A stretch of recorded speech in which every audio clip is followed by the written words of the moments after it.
Hey everyone, my name is Sarah, and I'm originally from Lancaster County, Pennsylvania. I grew up in an old order Amish community, and I left that life about 4 years ago. Today I want to talk about something really personal that a lot of people ask me about. Why do I still wear these traditional Amish clothes sometimes, even though I'm not Amish anymore? And honestly, the answer is way more complicated than you might think.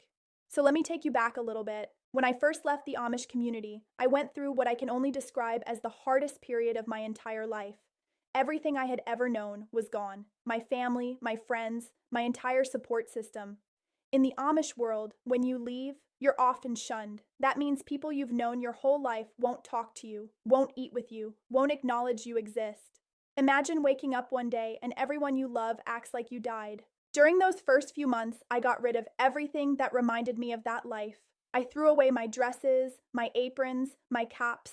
I went to a thrift store and bought jeans and t-shirts, and I thought that changing my clothes would somehow make the transition easier. But it didn't. I was dealing with severe anxiety, depression, and this overwhelming feeling of being lost. I didn't know how to use a smartphone. I didn't understand how banks worked. I had never driven a car. The outside world that everyone else found normal felt like a foreign country to me. And those Amish clothes, the ones I had worn every single day of my life up until that point, they became this symbol of everything painful. Just seeing a dress like this would send me into a panic attack. My hands would shake, my heart would race, and all these memories would flood back. Memories of being told I wasn't good enough, of rules that controlled every single aspect of my life, of punishments for things that shouldn't even be considered wrong. Let me explain what I mean by rules, because I think a lot of people romanticize Amish life. They see the simple living, the beautiful farms, the homemade bread, and they think it's this peaceful, idyllic existence. And yes, there are parts of it that are beautiful. The sense of community can be strong. The connection to the land is real. But what people don't see is the control. In my community, women couldn't cut their hair, ever. We couldn't choose the color of our dresses. We had to wear them a certain length with a certain number of pleats. We couldn't wear patterned fabric. We couldn't have buttons in certain places because buttons were considered too fancy. We couldn't listen to music. We couldn't take photographs. We couldn't go to high school. Education stopped at 8th grade because anything beyond that was considered worldly and prideful. And the thing is, if you questioned any of this, you were considered rebellious. You were pulled aside by the bishop or the ministers. You were made to confess in front of the entire church.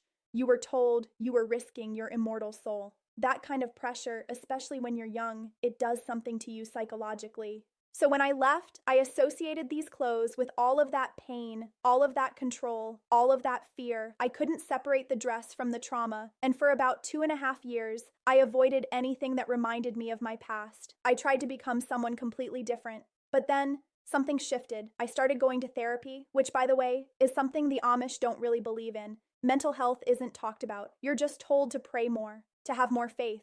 But therapy helped me understand that running from my past wasn't healing. It was just hiding. My therapist asked me one day, "What are you actually afraid of?" And I realized I was afraid that if I put those clothes back on, I would somehow become that person again, that scared, controlled, voiceless version of myself. I was afraid that the clothes had power over me. So I decided to test that fear. About 6 months ago, I went to a store that sells plain clothing. A lot of Mennonite and Amish people shop there. I bought a simple dress, an apron, and a cap. I took them home and I hung them in my closet. And for weeks, I just looked at them. I would open the closet door and just stare. My heart would still race a little bit, but I kept looking. Then one morning, I decided to put them on. Just in my apartment, by myself. No one else around. And I'm not gonna lie, it felt strange. It felt like I was wearing a costume of my old life. But something else happened too. I realized that I was still me. I was still the person who had left, who had built a new life, who had learned to drive and use a computer and make my own choices. The clothes didn't change that. I looked in the mirror and I saw something different than I expected. I didn't see the scared girl who left 3 years ago. I saw someone who had survived, someone who had overcome something really difficult, and I saw a connection to my heritage, to my family, to the parts of my childhood that were actually good. Because here's the thing I've come to understand. Not everything about my Amish upbringing was bad. I learned how to work hard. I learned how to cook from scratch, how to sew, how to grow food. I learned the value of simplicity in some ways. I have memories of my grandmother teaching me to quilt, of my siblings and I playing in the creek behind our house, of big family dinners where everyone was together. Leaving the Amish doesn't mean I have to pretend none of that existed. It doesn't mean I have to reject every single part of where I came from. What it means is that I get to choose. I get to decide what I keep and what I leave behind. And that's the difference. When I wear these clothes now, it's my choice. I'm not wearing them because a bishop told me I have to. I'm not wearing them because I'll be shunned if I don't.